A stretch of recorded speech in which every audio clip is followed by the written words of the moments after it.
This isn't just a story about an airplane seat. It's about the collision of power, prejudice, and privilege at 30,000 feet. It's the story of Serafina Jones, a brilliant black CEO on the verge of the biggest deal of her life, and Caroline Prescott, a woman who believed her entitlement could rewrite the rules. What started as a petty dispute over Seat 1A on a transatlantic flight to London didn't just cause a delay.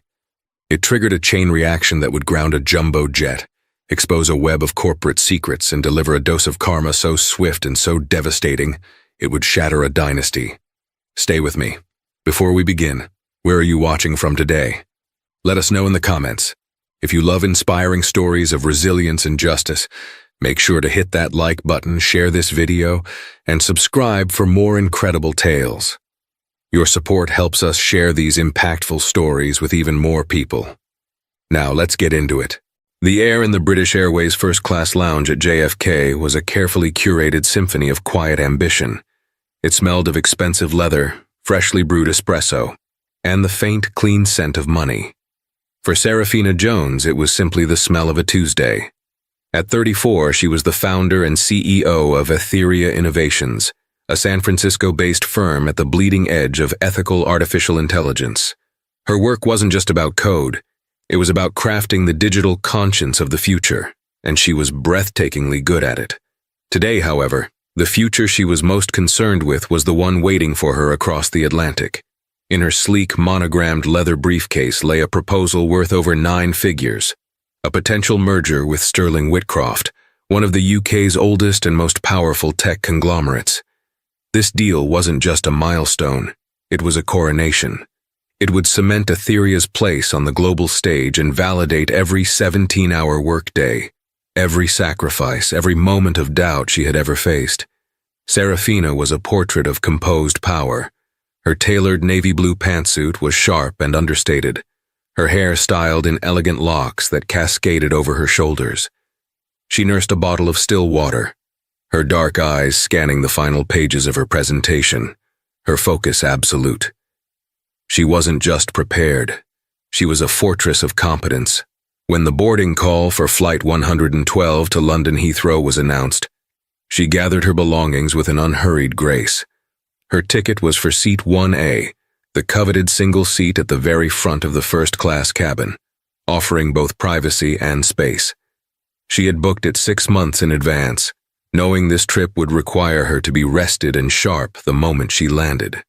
On board, the cabin was an oasis of calm. The lighting was soft, the seats more like personal pods, upholstered in plush gray fabric. Serafina stowed her carry-on in the overhead bin, slid her briefcase under the ottoman, and settled into Seat 1A. She exhaled slowly, the tension in her shoulders easing for the first time all day. She pulled out a well-worn paperback novel, a thriller, her one guilty pleasure, and prepared to disconnect. The boarding process continued, a quiet parade of the world's movers and shakers. A diplomat she vaguely recognized from a Davos conference, a famous actor trying to be incognito under a baseball cap, and then the Prescotts. Caroline and Richard Prescott were impossible to miss. They moved not with the quiet confidence of old money, but with the brash announcement of new entitlement. He was a portly man in a slightly too tight golf shirt. She was a symphony in beige cashmere and oversized sunglasses, her blonde hair perfectly coiffed. Her voice, sharp and nasal, cut through the cabin's tranquility as she spoke to a flight attendant. No, the champagne should be Veuve Clicquot, not this. Can you check again, sweetie? She said, waving a dismissive hand. Serafina paid them little mind, accustomed to such casual arrogance in these circles. She turned a page in her book, immersing herself in a world of spies and secret agents. The gentle hum of the aircraft was a comforting cocoon. That cocoon was about to be torn open. Excuse me. The voice was sharp, insistent. Serafina looked up from her book. Caroline Prescott was standing over her, her arms crossed, a look of profound impatience on her face. Her husband, Richard, hovered a few feet behind her, looking deeply uncomfortable. Yes, Serafina replied, her tone neutral. You're in my seat, Caroline stated. It wasn't a question. It was a declaration of fact. Serafina blinked slowly, processing the assertion. She glanced at the number above her seat, 1A. She looked at the boarding pass resting on her lap, 1A. She looked back at the woman. "I'm sorry. I believe you're mistaken. My boarding pass is for this seat." Caroline let out a short theatrical laugh, a sound like ice cubes clinking in an empty glass. "Oh, that's cute. The airline must have made a mistake. My husband and I are in 1A and 1B. Richard has the pass," she said, gesturing vaguely behind her without looking. "This is a much better seat for my air sickness, you see. The bulkhead gives me stability. You can take our other seat. It's just over there." She pointed towards the two-seat configuration in the middle of the row. Serafina held her ground, her voice remaining calm and even.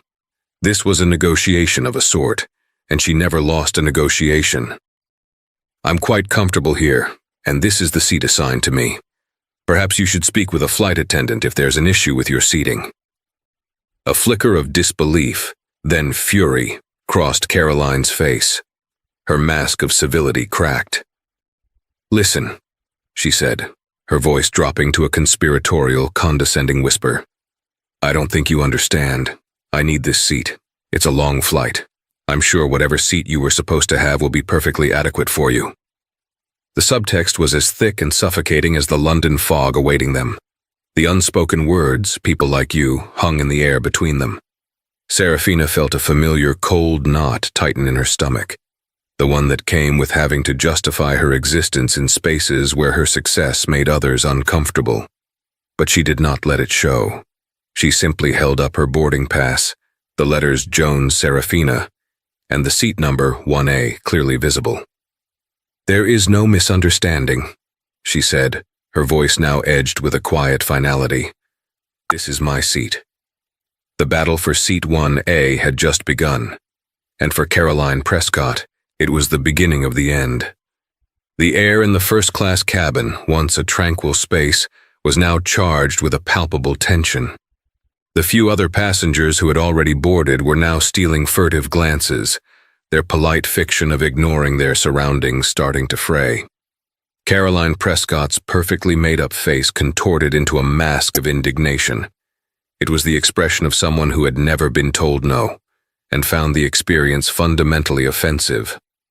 "I don't think you're listening to me," she said, her voice rising in volume, drawing more attention. "My husband, Richard," she gestured to the man now looking like he'd rather be anywhere else on Earth. "He needs to be near me, and I need the bulkhead. It's a medical necessity."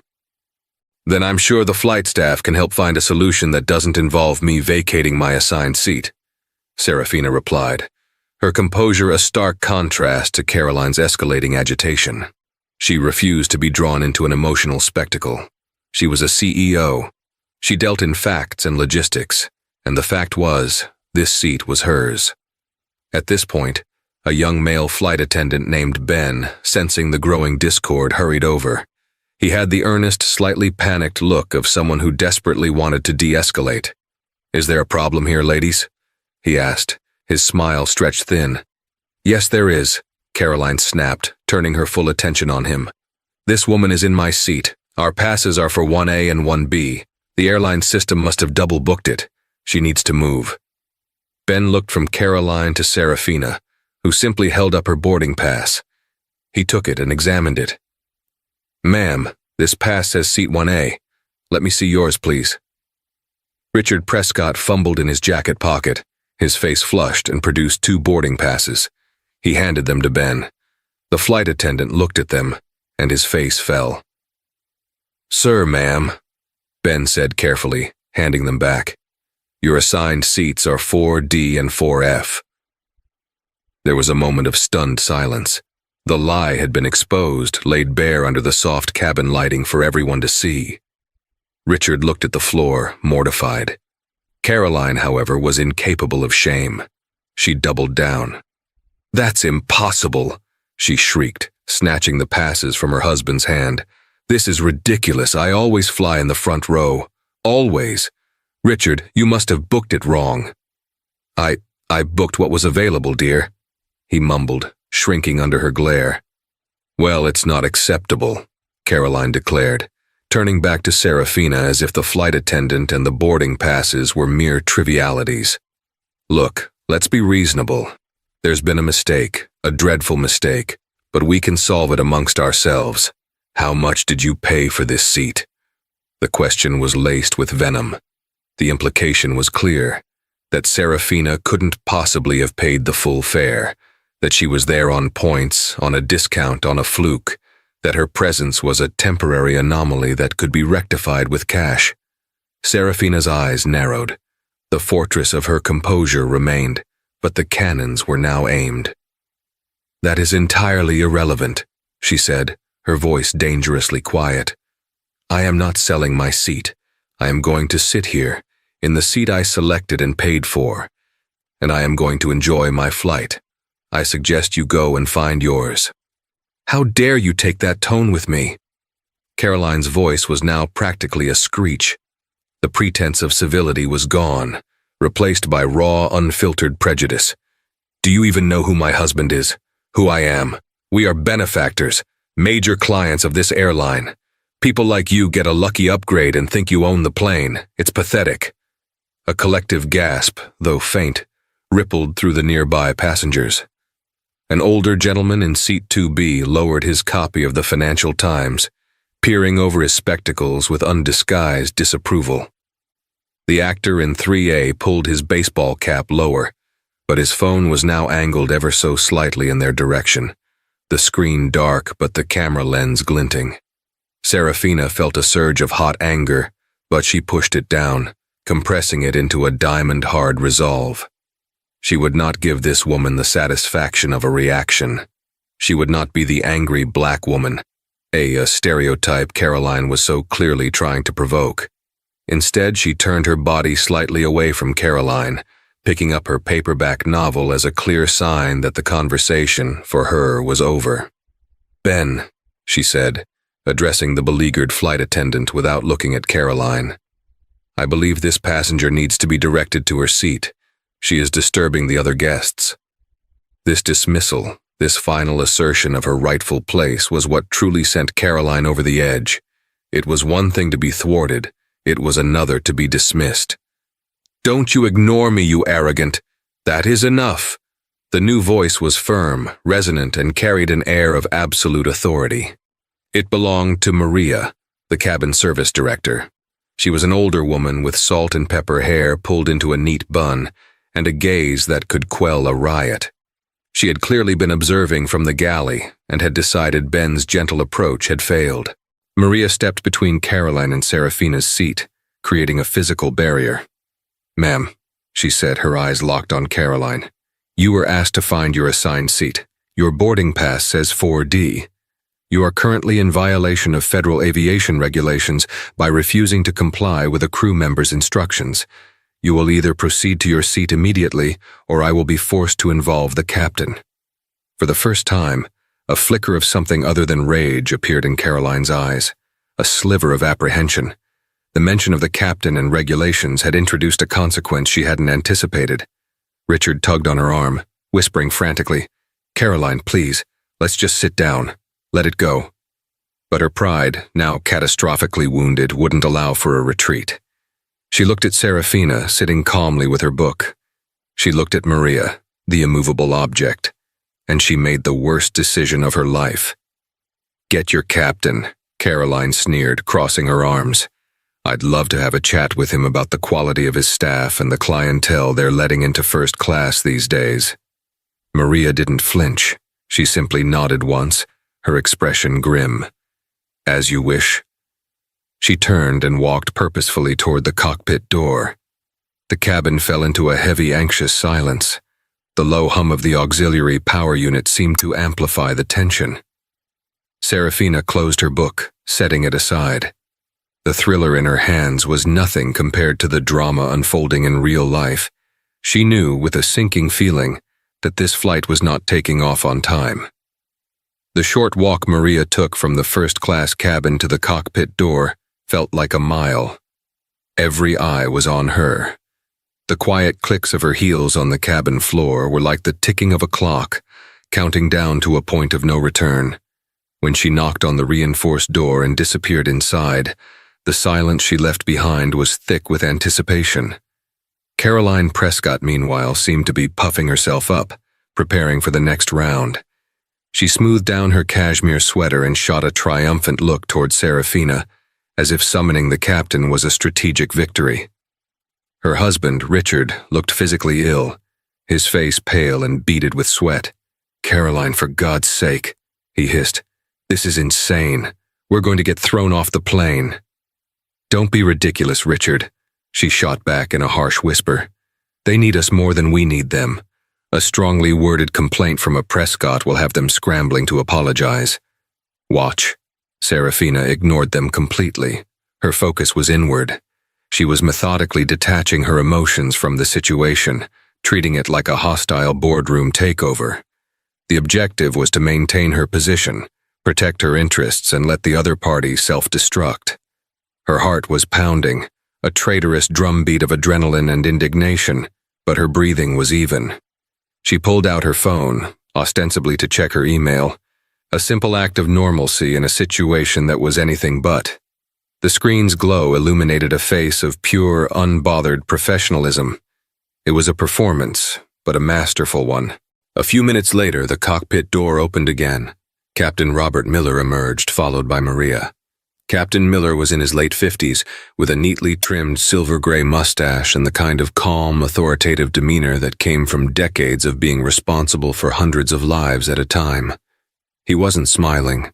His eyes, clear and blue, swept the cabin, taking in the scene with a practiced, assessing gaze. They lingered for a moment on Serafina, offering a barely perceptible nod of acknowledgement before landing squarely on Caroline. "Ma'am," he began, his voice calm but carrying an unmistakable weight of command. "I am Captain Miller. My cabin director tells me you are refusing to take your assigned seat." "Captain," Caroline said, her tone suddenly syrupy and aggrieved. "Thank you for coming out. There has been a terrible misunderstanding. Your systems are clearly malfunctioning. My husband and I were meant to be in these front seats, and this person," she gestured towards Serafina, "refuses to move. Your flight attendant was completely unhelpful." Captain Miller's expression did not change. "Ma'am, my crew has verified both boarding passes. There is no system malfunction. Miss Jones is in her correct assigned seat 1A. You and your husband are assigned to 4D and 4F. That is not a misunderstanding. It is a fact." He paused, letting the words hang in the air. "Flight attendants are not merely service staff. They are FAA-certified safety and security personnel. Their instructions are not suggestions. You have now been instructed by 2 crew members to take your seat. This is the 3rd instruction, and it is coming from the captain. Please go to seat 4D now, so we can close the doors and depart for London." This was it, the final off-ramp, a direct, unequivocal order from the highest authority on the aircraft. Richard Prescott saw it, his eyes wide with pleading as he looked at his wife. "Caroline, let's go. Now. Please." But Caroline was trapped in the corner she had backed herself into.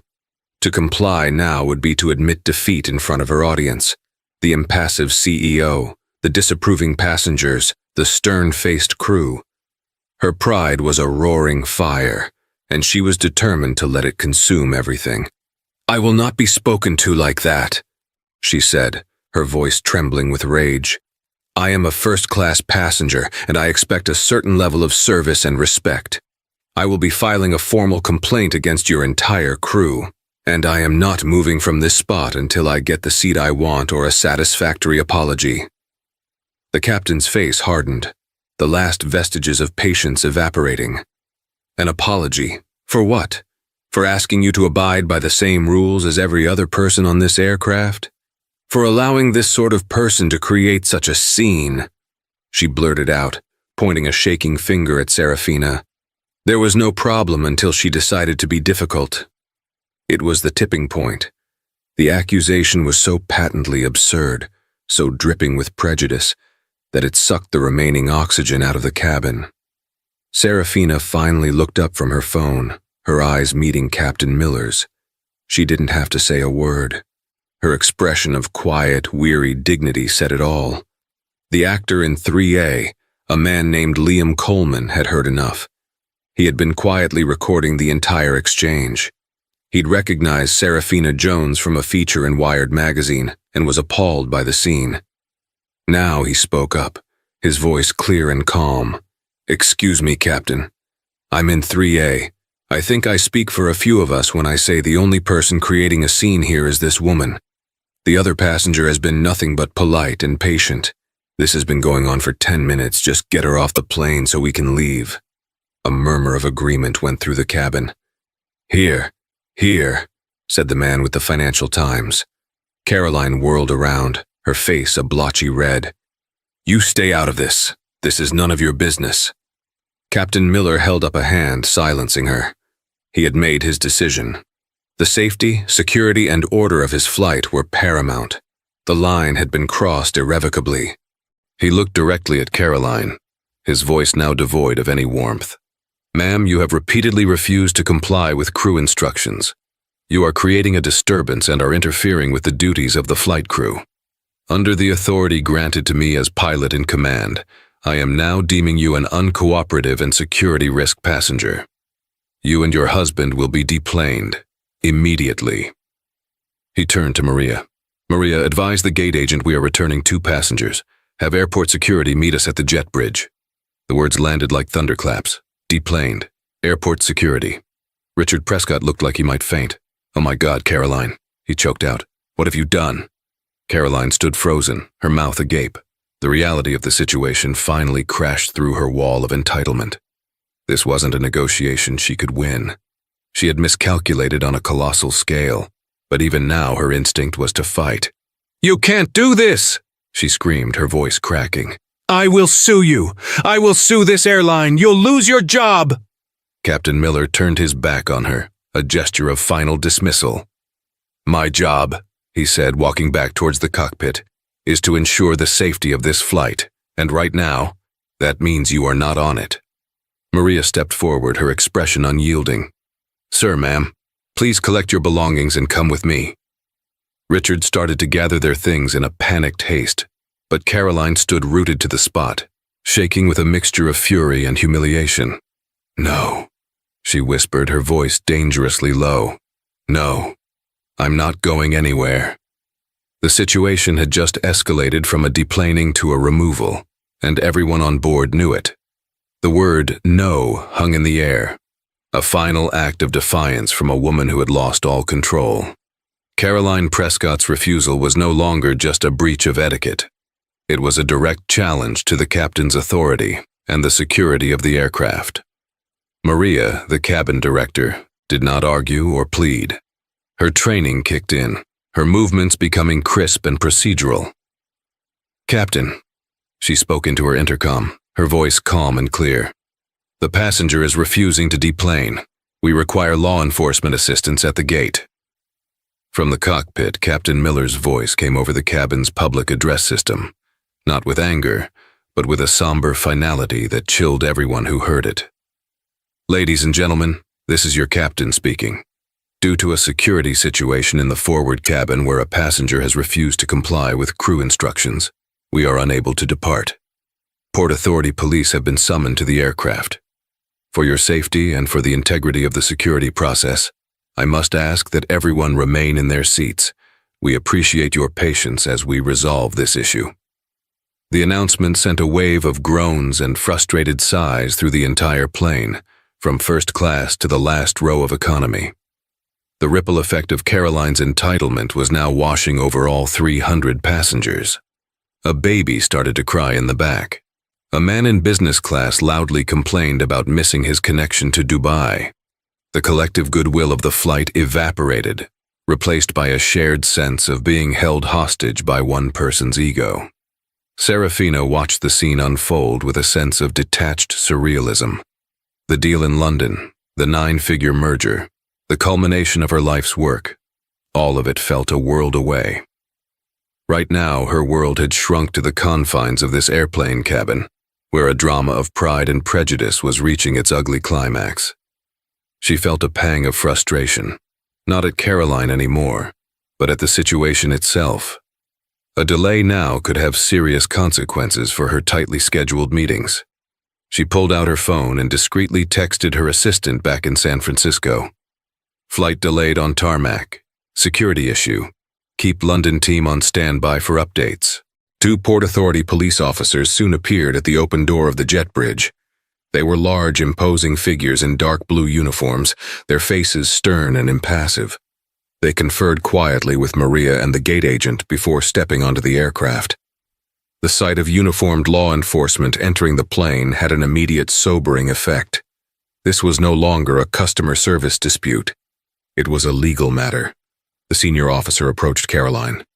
"Ma'am," he said, his voice a low rumble, "we've been informed that you've refused to leave the aircraft after being ordered to do so by the captain. You need to come with us now." Caroline looked at the officers, then at the passengers staring at her, their faces a mixture of pity, contempt, and morbid curiosity. The last of her fight seemed to drain away, replaced by a dawning, panicked horror. Her social standing, her reputation, her carefully constructed world, it was all crumbling in the harsh, fluorescent light of the cabin. "This is a misunderstanding," she stammered, her voice weak. "My husband, There's nothing left to discuss on this plane, ma'am," the officer said, his tone leaving no room for negotiation. "You can discuss it with us at the precinct. Now let's go." Richard, looking utterly broken, grabbed their carry-on bags. He tugged at his wife's arm, and this time she complied. Defeated, she allowed herself to be led off the plane. As she walked past Serafina's seat, she refused to make eye contact, her gaze fixed on the floor in shame. The walk of shame down the aisle of Flight 112 was long and silent, followed by the contemptuous stares of every passenger she had inconvenienced. As the officers escorted the Prescotts onto the jet bridge, a smattering of applause broke out in the economy cabin, quickly spreading forward. It was a raw, spontaneous release of frustration and a vote of support for the crew's actions. But the ordeal wasn't over, not by a long shot. Once the Prescotts were gone, Captain Miller's voice came over the PA system again. His tone was grave. "Ladies and gentlemen, your attention please. While the disruptive passengers have been removed, federal security protocols are very strict. Anytime law enforcement has to be brought onto an aircraft to remove a passenger, we are required to conduct a full security sweep of the plane. This means, unfortunately, that we must ask everyone to deplane." A collective, agonized groan filled the aircraft. "You will need to take all of your personal belongings with you," the captain continued. "Our ground crew will direct you back to the gate area. Once the security teams have cleared the aircraft, we will reboard. At this time, I estimate this process will cause a delay of at least 3 to 4 hours. This will, of course, mean our crew will exceed their legally mandated duty hours before we can reach London. Therefore, this flight is grounded for the night." The words hit like a physical blow. Flight is grounded. The cabin erupted. It was no longer groans, but a cacophony of angry, frustrated voices. Phones came out. People were furiously rebooking, canceling meetings, lamenting ruined vacations. The order and tranquility of the flight were completely shattered. Serafina Jones felt her stomach drop. A 4-hour delay was one thing. A grounded flight was a catastrophe. Her meeting with Arthur Sterling, the CEO of Sterling Whitcroft, was at 10 a.m. London time. There was no way to make it. Years of work, a meticulously planned trip, the biggest opportunity of her career. All of it derailed because a woman couldn't handle being told she couldn't have a seat that wasn't hers. As she slowly gathered her briefcase and coat, preparing to join the slow-moving line of disgruntled passengers, the man from seat 3A, Liam Coleman, caught her eye. He gave her a sympathetic grimace. "What a nightmare," he said, shaking his head. "I'm so sorry you had to go through that. That woman was unbelievable." "Thank you," Serafina said, appreciating the gesture. "Unfortunately, her behavior has consequences for all of us now." "Tell me about it," Liam said. "I've got a crucial pitch meeting tomorrow morning myself." He paused, a flicker of recognition in his eyes as he looked at her again, this time more closely. "Forgive me for being forward, but you're Serafina Jones of Etheria Innovations, aren't you? I read that profile on you. Brilliant work on neuro-linguistic programming models." Serafina was taken aback. "Yes, that's me, thank you." "Liam Coleman," he said, extending a hand. "I'm with a firm called Cybernetic Solutions. We're also in London to meet with Sterling Whitcroft." Serafina's mind went into overdrive. Cybernetic Solutions, she knew them. They were Etheria's chief competitor in the bid for the Sterling-Whitcroft merger. This man, this friendly passenger, was her rival. Liam seemed to realize the awkwardness of the situation. "Small world, huh? I guess we're both in the same boat now, literally grounded." He let out a wry laugh. "You know, the crazy thing is, I think I know who that woman was. When she was yelling about who she was, I'm pretty sure I heard her husband call her Caroline Sterling Prescott." Serafina froze, her hand resting on her briefcase. Sterling Prescott. "Did you say Sterling?" she asked, her voice low. "Yeah, as in Sterling Whitcroft," Liam confirmed, his eyes widening as he made the connection himself. "I heard a rumor that old Arthur Sterling has some problematic American cousins who married into the Prescott name. They've been trying to leverage their family connection to get their own company, a much smaller, less impressive firm, a piece of the pie. No one took it seriously, but holy cow." The pieces clicked into place in Serafina's mind with the force of a tectonic shift. This wasn't a random act of entitlement. It was a collision of dynasties. Caroline Prescott wasn't just an arrogant passenger. She was family.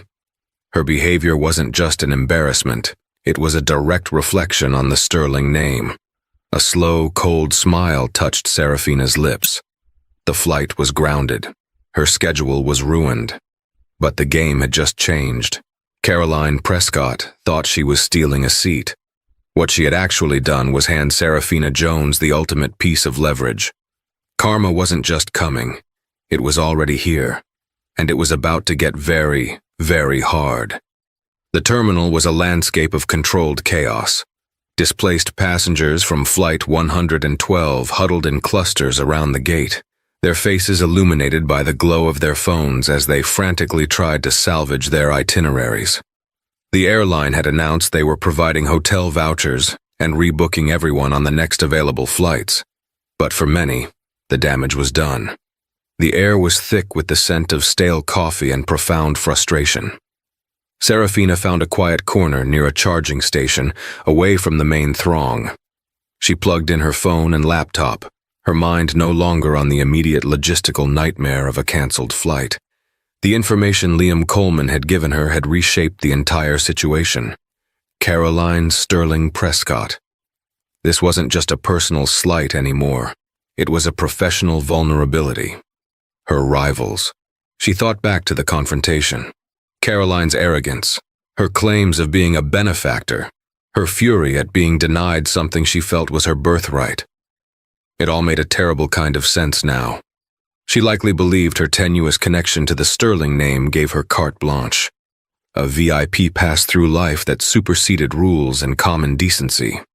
For a moment, Serafina felt a surge of pure, unadulterated anger, the sheer, unmitigated gall of the woman. To potentially sabotage a multi-million-dollar business deal for a rival company through sheer bigoted petulance was a level of self-destruction that was almost impressive. But anger was a luxury she couldn't afford. She was a CEO, a strategist, and a strategist sees opportunities where others see obstacles. Her first call was to her assistant, briefing her on the grounding and the new intelligence. "Get me everything you can on a company called Prescott Industries, and cross-reference any known associates with the board of Sterling Whitcroft. I want to know exactly what branch of the family tree this rotten apple fell from." Her second call was the critical one. It was to Arthur Sterling's personal mobile number. It was just after 1 a.m. in London, a deeply unsociable hour. Calling him now was a risk. It could be seen as unprofessional, hysterical. But Serafina knew that in the world of high-stakes business, calculated risks were the only way to win. This was a moment of disruption, and she had to seize it. He answered on the fourth ring, his voice thick with sleep but instantly sharp. "Sterling. Arthur, my apologies for the late hour. This is Serafina Jones." There was a pause. "Serafina, Is everything all right? I was expecting you in the morning. That's what I'm calling about, she said, her voice a model of calm professionalism. There has been an incident. My flight to London has been grounded in New York. I won't be able to make our 10 a.m. meeting. Grounded? Arthur sounded concerned. Good heavens. Was it a mechanical issue? Are you safe? I'm perfectly safe, thank you. The issue wasn't mechanical, Serafina said, choosing her words with surgical precision. It was a security incident involving a disruptive passenger who had to be forcibly removed by law enforcement. My word, how dreadful. Well, don't you worry about the meeting. We'll reschedule for as soon as you can get here.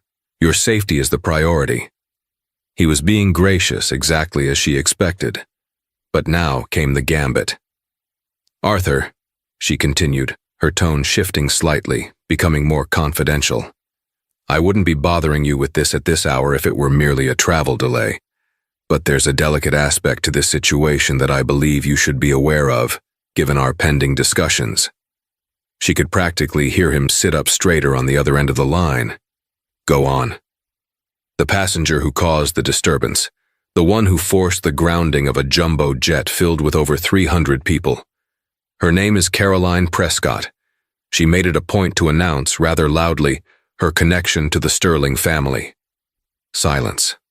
A long, heavy silence stretched across the Atlantic. Serafina let it sit. She didn't need to embellish, to editorialize. She just presented the facts. When Arthur Sterling finally spoke, the sleepiness was entirely gone from his voice, replaced by an icy fury. Caroline, Sterling Prescott, my cousin's daughter. He sounded less surprised than grimly resigned, as if confirming a long-held fear. What exactly did she do? Serafina recounted the events with detached, factual clarity. She didn't mention the racial undertones directly. She didn't have to. She simply described Caroline's baseless claim to her seat, her refusal to move, her verbal abuse of the crew, and the ultimate necessity of police intervention. She framed it not as a personal grievance, but as a public spectacle of appalling judgment and instability. She caused a scene so severe that the captain, for the safety and security of the flight, had everyone deplane and canceled the flight for the night, Serafina concluded. There were a number of witnesses, many with phones. She could hear Arthur take a deep, shaky breath. That woman, he seethed, has been a vulgar embarrassment to this family for years. Her husband's company, Prescott Industries. They've been pestering me for months trying to leverage the family name to get in on this merger. I've been holding them at arm's length, but my brother has a soft spot for that side of the family. I see, Serafina said softly. No, I don't think you do, Arthur retorted, his voice raw with frustration. She wasn't just flying to London for a holiday. She and her husband were coming to celebrate the deal they were convinced they were going to get. They were planning to lobby my board members at a charity gala this weekend. This is beyond the pale. He paused, and Serafina could hear the gears turning in his mind. The calculations of a CEO reassessing a critical decision based on new, damaging data. The character of a potential partner, and by extension their associates, was a crucial metric. Caroline had just failed that test in the most public and catastrophic way imaginable. Serafina, Arthur said, his voice now firm, all business. Thank you for telling me. Your discretion and professionalism even now are noted. I am deeply, profoundly sorry for what you were put through. This is not how the Sterling name conducts itself. I understand, Arthur. I'll rebook my flight and be in touch with your office in the morning, she said, knowing she had already accomplished her mission. Don't worry about that, Arthur said quickly. My personal jet is currently at a private airfield in Teterboro. It's a 40-minute drive from JFK. My pilot will have it ready for you in 2 hours. It will have you in London with time to spare. My assistant will text you the details. We are keeping our 10 a.m. meeting. Serafina was stunned into a moment of silence. A private jet. Arthur, that's incredibly generous, but I couldn't possibly. Nonsense. He cut her off. It's the least I can do. Frankly, after this, I'm more eager to speak with you than ever. Get some rest if you can. I'll see you in the morning." He hung up. Serafina stared at her phone, a slow smile spreading across her face. This was it. The twist. The moment when karma had stopped being a concept and had become a tangible force, reshaping her reality. Caroline Prescott had tried to steal her seat and cost her a flight. In doing so, she had inadvertently secured Serafina a private jet and a direct line to the man whose respect she needed most. She looked out at the chaos of the terminal, at the weary, frustrated passengers. They were victims of Caroline's tantrum. Serafina had been her primary target, but she was about to become its greatest beneficiary. As if on cue, a news alert popped up on her phone from a major media outlet. The headline read, "Mayhem at JFK. British Airways flight grounded after unruly passenger incident. Video surfaces online." She clicked the link. The video, clearly filmed by Liam Coleman, had already gone viral. It showed everything. Caroline's condescending tone, her shrieking, her finger pointing, the captain's calm intervention. It was raw, damning, and it was spreading across the internet like wildfire. Caroline Prescott was no longer a private nuisance. She was about to become globally publicly infamous. The hard karma was just getting started. While Serafina was being whisked away from the chaos of JFK in a black car bound for a private airfield, the consequences of Caroline Prescott's actions were metastasizing across the digital world. The video Liam Coleman had posted, hashtagged #AirportCaroline and #Flight112, had achieved a viral velocity that was breathtaking to behold. By the time Serafina was buckling into the plush leather seat of the Sterling Whitcroft Gulfstream G650, Caroline Prescott was the #1 trending topic on Twitter. The internet, in its swift and often brutal way, had become judge, jury, and executioner. Amateur sleuths on Reddit and Twitter had already identified her. Her name, her husband's name, his company, Prescott Industries, were all being plastered across social media. Her Instagram, once a curated showcase of luxury vacations and charity luncheons, was being flooded with comments so vitriolic they would make a sailor blush. The story had everything the internet loved: entitlement, a clear villain, a calm and dignified victim, and a satisfyingly swift dose of comeuppance. Memes were already being created. The video was being dissected on 24-hour news channels. Pundits were weighing in on privilege, prejudice, and the perils of air travel. Caroline Prescott hadn't just lost her seat, she had lost her name. She had become a caricature, a global symbol of arrogance. Unaware of the full extent of the digital inferno, the Prescotts themselves were experiencing a more analog kind of hell. They had been detained at the Port Authority precinct at JFK for several hours. The charges were serious. Interference with a flight crew, a federal offense. While they were eventually released pending a court date, the humiliation was absolute. They were photographed by paparazzi as they exited the station. Carolyn hiding her face behind a ridiculously expensive handbag, Richard looking like a ghost. The immediate professional fallout was just as swift. The CEO of British Airways, having been alerted to the incident and the viral video that was now a PR nightmare for the airline, issued a public statement before dawn broke in London. It praised the professionalism of Captain Miller and his crew, apologized to the other 317 passengers of Flight 112, and announced that Mr. and Mrs. Prescott were permanently banned from flying on their airline and any of their partner carriers. But the true karmic retribution was happening in a place Caroline couldn't see: the Sterling Whitcroft boardroom. Arthur Sterling had not gone back to sleep. Fueled by a potent cocktail of fury and embarrassment, he had made a series of calls. The first was to his brother, a board member who had been championing Prescott Industries. The conversation was reportedly short, explosive, and ended with Arthur declaring the matter non-negotiable. The second was to his head of security, tasking them with compiling a full dossier on the Prescotts and their business, including any and all past liabilities. The third was to the chair of the charity gala they were supposed to attend. The Prescotts' invitation was rescinded. When Serafina Jones walked into the Sterling Whitcroft headquarters overlooking the River Thames at 9:55 a.m. London time, she was not a weary traveler recovering from a traumatic ordeal. She was rested, impeccable in a fresh suit she'd had packed, and armed with the kind of focus that comes from knowing you already hold the winning hand. Arthur Sterling met her personally in the lobby. He was a tall, imposing man, but his expression was one of sincere apology.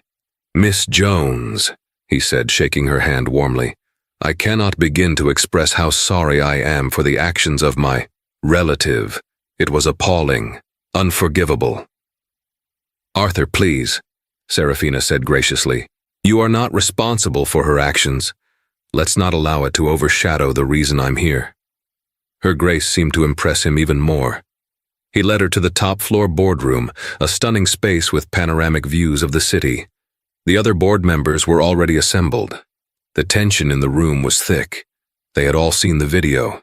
They all knew who Serafina was and what she had endured. The meeting began, but it was no longer an audition. It was a formality. Serafina delivered her presentation on Etheria innovations with flawless precision and passion. She spoke of ethical AI, of future-proofing technology, of building a digital world that was inclusive and responsible. Her every word seemed to stand in stark contrast to the ugly, exclusionary behavior they had all witnessed from Caroline Prescott. When she finished, Arthur Sterling didn't open the floor for questions about her company. Instead, he addressed the board. "For several weeks," he began, his voice ringing with authority, "we have been entertaining two primary proposals for this merger, one from Etheria Innovations. The other, as some of you know, was a less conventional bid from Prescott Industries, brought to our attention through a family connection."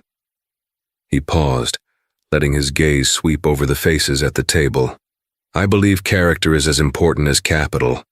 I believe the culture of a company is reflected in the behavior of its leaders. The events of the last 12 hours have provided us with an unsolicited but incredibly valuable character reference." He looked directly at Serafina. "Miss Jones, your poise, your integrity, and your sheer grit under circumstances that would have broken most people are a testament to you and the company you have built. It is exactly the kind of leadership we want to be in business with."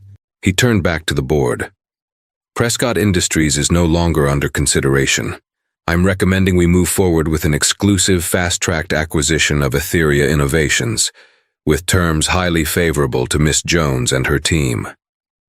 It was a stunning corporate execution, delivered in the quiet of a boardroom. The karma cascade had reached its final devastating destination. Caroline Prescott's tantrum over a seat hadn't just cost her a flight and her reputation. It had single-handedly obliterated her family's chance at the deal of a lifetime.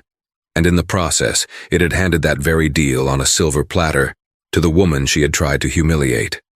Serafina Jones, the black woman CEO whose seat had been stolen, had not only gotten her seat back, she had just taken over the whole damn plane. The weeks that followed were a whirlwind of activity. The acquisition of Etheria Innovations by Sterling Whitcroft was the biggest tech news story of the year. The press release, carefully worded by a joint PR team, framed it as a merger of future-forward innovation and established global power. Serafina Jones was not just the CEO of a newly acquired company. She was appointed to the Sterling Whitcroft board as the new Chief Innovation Officer, a role created specifically for her, giving her immense influence over the conglomerate's future direction. The business journals lauded the move. Forbes ran a follow-up feature on her, this time with the headline, "The Unflappable CEO, How Serafina Jones Turned a Crisis into a Coronation." They praised Arthur Sterling's decisive leadership and his commitment to partnering with individuals of high character. The story of what happened on Flight 112 became a modern business parable, a case study taught in ethics classes at business schools about how grace under pressure can be the ultimate power move. For Serafina, the victory was sweet, but she wore it with the same quiet dignity she had displayed on the plane. She moved to London to oversee the integration of her teams, proving to be as adept in the boardroom as she was in the coding lab. Her relationship with Arthur Sterling solidified into one of deep mutual respect. He saw in her not just a brilliant mind but a steady hand and an unshakable moral compass, qualities he now valued above all else. Liam Coleman, the competitor turned ally from the flight, even reached out to congratulate her, admitting wryly that he'd never been happier to lose a deal. And what of the Prescotts? Their downfall was as public as it was complete. The legal consequences were significant. Faced with the mountain of evidence, the viral video, the testimony from the flight crew and passengers, they were advised to plead guilty. They avoided jail time but were slapped with heavy fines and a lengthy period of probation that restricted their travel. But the social and financial punishment was far more severe. Airport Caroline became a permanent stain on their name. They were pariahs in the social circles they had fought so hard to be a part of. Invitations dried up. Friends stopped returning their calls. They were forced to sell their Hamptons home to cover their legal bills, and the catastrophic losses at Prescott Industries, which lost several major clients who no longer wanted to be associated with their toxic brand. Richard, a man broken by his wife's hubris, filed for divorce 6 months later, citing irreconcilable differences. The final, most poignant piece of karma landed quietly, without fanfare. One afternoon, Serafina was in her new London office looking over schematics for a new Etheria Sterling Whitcroft project, when an email landed in her inbox. It was from a generic Gmail address. The subject line simply said, "Apology." The text was short, stilted, and clearly written by someone unaccustomed to humility. "Miss Jones, I have been advised to offer you an apology for my behavior on the flight. My actions were inexcusable. I have lost everything because of that day. I hope you are satisfied." CP Serafina read the email twice. It wasn't a real apology, not really. It was a bitter lament, a final pathetic lashing out from a woman who still couldn't fully comprehend that her downfall was her own doing. She felt no satisfaction, no schadenfreude, only a profound sense of pity for a life so impoverished by its own sense of superiority. She didn't write back. There was nothing to say. Her response was her life itself, her success, her position, the work she was doing to build a better, more equitable future. She deleted the email, took a sip of her tea, and turned her attention back to the work on her screen. She had a world to change. She didn't have time to dwell on the ghosts of grounded flights. Caroline Prescott had tried to put her in her place, but she had only succeeded in helping Serafina find hers. At the head of the table, on the board of a global empire, right where she belonged. The flight had been grounded, but for Serafina Jones, her ascent was just beginning. And there you have it. The incredible true-life drama of Serafina Jones. It started with an act of blatant disrespect, an attempt to diminish a powerful woman based on prejudice and arrogance. But Serafina didn't just stand her ground. She embodied a powerful lesson. While Caroline Prescott chose chaos, Serafina chose composure. While Caroline wielded entitlement, Serafina wielded intelligence. In the end, it wasn't just about a seat on a plane. It was about the seat at the table of power, and how true strength, dignity, and grace are the ultimate currency. The universe has a funny way of balancing the books. For Caroline Prescott, the bill came due, and the price was everything. For Serafina Jones, her refusal to be bullied paid dividends she could never have imagined. If you believe that karma is real and that grace under pressure is a superpower, show your support by hitting that like button. Share this story with someone who needs to hear that your reaction to injustice is your greatest weapon. And for more gripping stories of real-life drama where karma delivers the final, satisfying verdict, make sure you subscribe to our channel and ring that notification bell. Thank you for listening.